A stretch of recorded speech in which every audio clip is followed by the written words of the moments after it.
Picture this, a sweaty, frustrated toddler surrounded by chaos, puzzle pieces everywhere, tears welling up, fists clenched in defeat.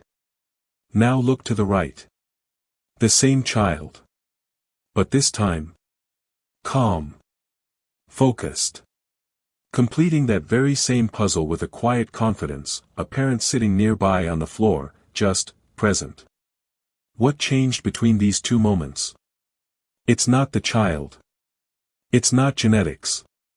It's something far more powerful, and it's something you can start doing tonight. Here's the truth most parents don't know: by age 5, many children in Asia, especially in Japan, can maintain laser-sharp focus for about an hour straight on a single task. Meanwhile, parents across the Western world are struggling to keep their toddlers engaged for even 10 minutes.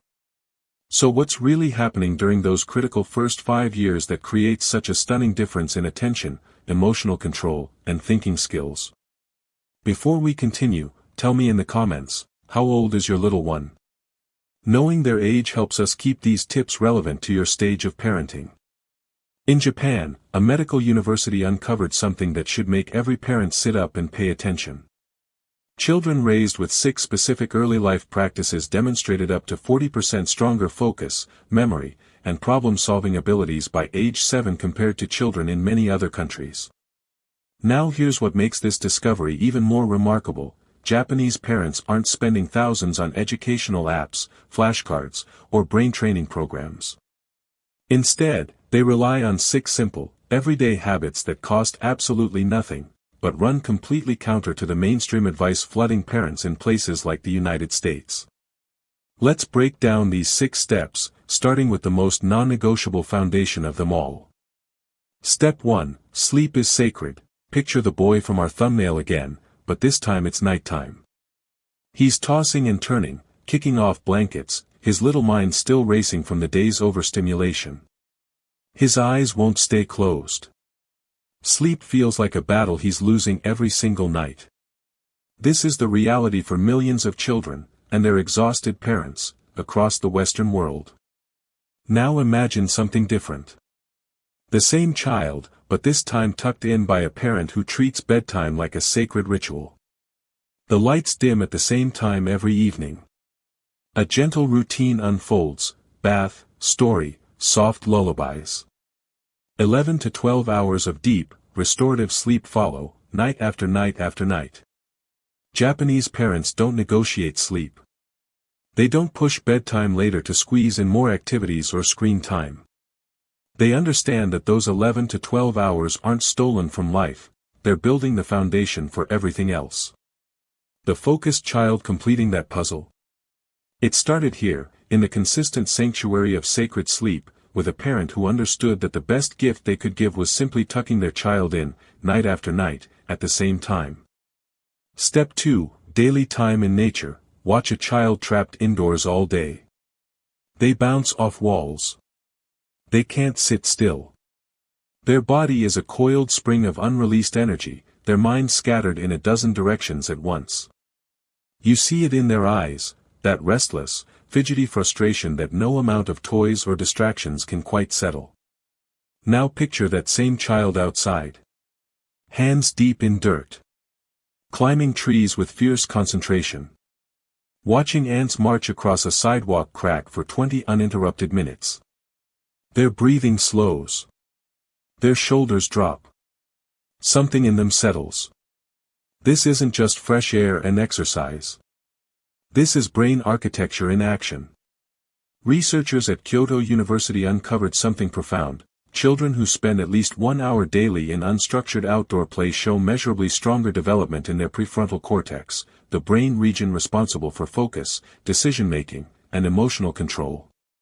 Japanese parents don't view outdoor time as optional or weather-dependent. Rain. The child wears boots and splashes in puddles. Cold. They bundle up and explore frost patterns. Every single day, regardless of conditions, children spend time touching grass, climbing rocks, watching clouds shift overhead. It's not about burning energy. It's about building the brain's command center, 1 hour of nature at a time. Step 3, strict screen limits. you've seen this child before. Glazed eyes locked on a glowing screen. Mouth slightly open. Body perfectly still except for the occasional swipe or tap. Call their name once, twice, 3 times, nothing. They're physically present but mentally gone, trapped in a digital fog that seems to swallow them whole. Here's what Japanese parents know that might shock you: for children under 3, the answer is 0 screens. None. Not educational apps. Not carefully curated videos. Nothing. After age 3, the limit is brutally simple: 30 minutes maximum per day. This isn't about being strict for the sake of rules. MRI research from Tokyo revealed something that should concern every parent: excessive screen time in early childhood literally disrupts white matter development in the brain. White matter is the infrastructure, the high-speed cables connecting different brain regions, allowing them to communicate efficiently. Damage it early, and you're compromising your child's ability to process information, regulate emotions, and maintain attention for life. Japanese parents treat screens like they treat junk food, something to be strictly limited, not celebrated. They don't use tablets as babysitters or reward good behavior with YouTube time. They understand that protecting those critical early years from digital overload isn't deprivation. It's preservation of the brain's foundational wiring. Step 4. Hands-on sensory experiences. Picture a playroom filled with expensive toys. Plastic gadgets that light up and make sounds. Educational games promising to boost IQ. A child sits among them, bored, flitting from one to the next, never truly engaged. Within minutes, they're asking for a screen. Now imagine a different scene. That same child, completely absorbed. Hands deep in cool, wet clay. Squishing it between fingers, rolling it into shapes, watching it crack and reform. Or splashing in a bucket of water, pouring it back and forth, mesmerized by the way it moves. Or building elaborate structures in a mud pile, problem-solving in real time as walls collapse and strategies shift. The difference isn't entertainment. It's brain activation. Research from Nagoya University on integrated learning revealed that sensory-rich, hands-on play, mud, water, clay, sand, natural materials, engages the entire brain simultaneously in ways manufactured toys simply cannot replicate. When children manipulate real textures, their brains process weight, temperature, resistance, and change all at once. They're learning physics through their fingertips. They're developing fine motor control. They're experimenting with cause and effect. Most importantly, they're building the neural pathways that later support abstract thinking, mathematics, and creative problem-solving. Step 5. Frequent physical movement. Watch a young child forced to sit still for too long. Their legs start swinging. Fingers drumming. Body twisting in the chair. They're not being defiant, their brain is literally screaming for movement. Every fidget is a desperate attempt to satisfy a biological need we've been taught to suppress. Japanese parents understand something Western culture has forgotten: young children aren't meant to sit still. Their bodies are designed to run, climb, jump, roll, and explore space freely. Not just during designated exercise time, constantly, throughout the entire day. This isn't about burning off excess energy so they'll behave better later. Physical movement in early childhood is building the foundational architecture for everything that comes after. Japanese early childhood centers prioritize outdoor free play over seated academic activities. Children spend hours running, climbing structures, balancing on beams, navigating uneven terrain. No organized sports. No adult-led exercises.